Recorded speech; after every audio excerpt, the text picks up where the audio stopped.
Today we are going to be doing a fabrication and cementation of the provisional coverage.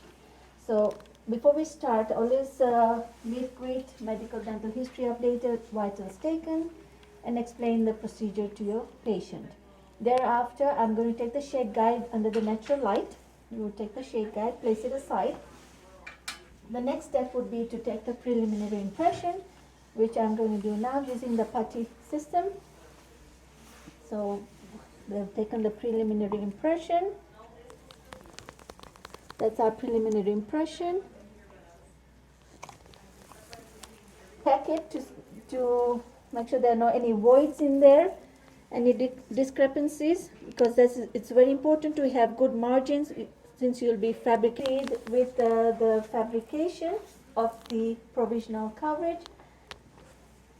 The prep has been done already. So we are ready now to fabricate the provisional coverage. Before I start, I have to do some isolation with cotton rolls. So we'll do some isolation with cotton rolls as per the eval. So we're going to do the isolation. The cotton roll. We start, always try the preliminary impression in the patient's mouth. Make sure it fits well, just to confirm that. Without lifting the tip, you do not want to create any air bubbles in there.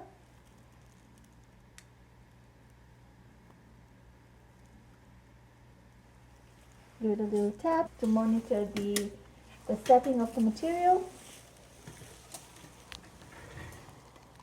I'll then retract again and place it in the prep. So we're now ready to remove the provisional. So at times the provisional coverage comes off with the preliminary impression, or it stays on the tooth itself. So it seems like excess cement now. Okay, we'll go in and remove the excess flush around the crown as well, because it's exothermic. So you have to keep trying back and forth, otherwise it'll set on you and get locked on the tooth. So it's fitting well. We are slow speed with the mandrel and coarse disc in there. We go ahead and trim it. Make sure you will leave 1 millimeter of the shoulder around. We're going to try it in again.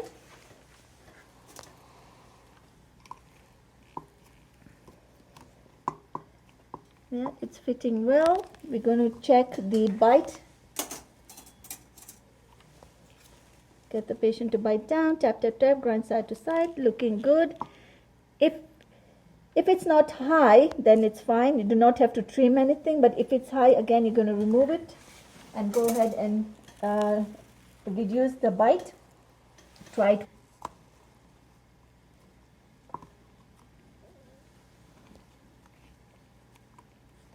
I'm going to try it one more time. We're going to check the interproximal contacts as well. And to hear the snap.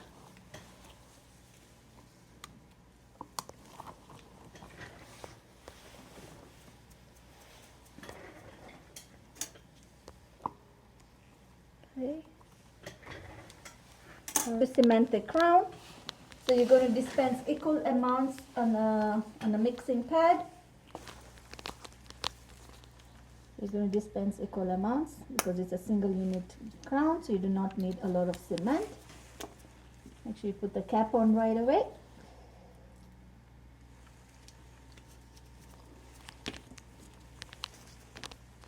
Give a good homogeneous mix.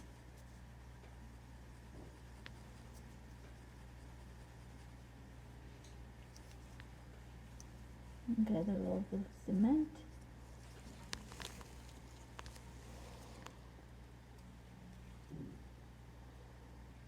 Make sure it's on all the internal walls and the floor of the crown. We'll go ahead and cement it.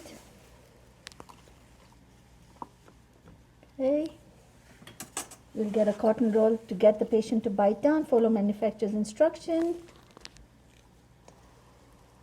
Once the cement is set, we're going to remove the excess.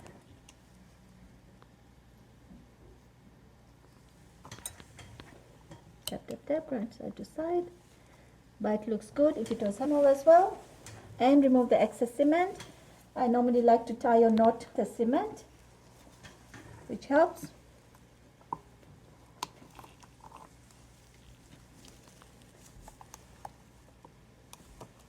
And pulling it through, not up. Once that's done, everything looking good, we'll remove the cotton rolls as well. Okay. All right. The temp, the instruments that you would normally use for the removal is a scaler, hemostat, or crown and bridge forceps. That would work as well. You would gently lift it.